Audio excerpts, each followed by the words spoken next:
আজকের ভিডিওতে আমি আপনাদের সাথে শেয়ার করব কিভাবে আপনারা সিঙ্গাপুরের ই ভিসাটি খুব সহজে করিয়ে নিতে পারেন। তো চলুন তাহলে দেখে নেওয়া যাক।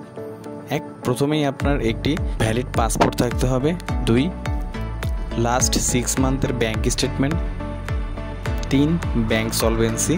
4 আপনি যদি জব করে থাকেন তাহলে এনওসি এবং বিজনেস করে থাকলে trade licence. 5 visiting card. 6 salary certificate. 7 pay slip.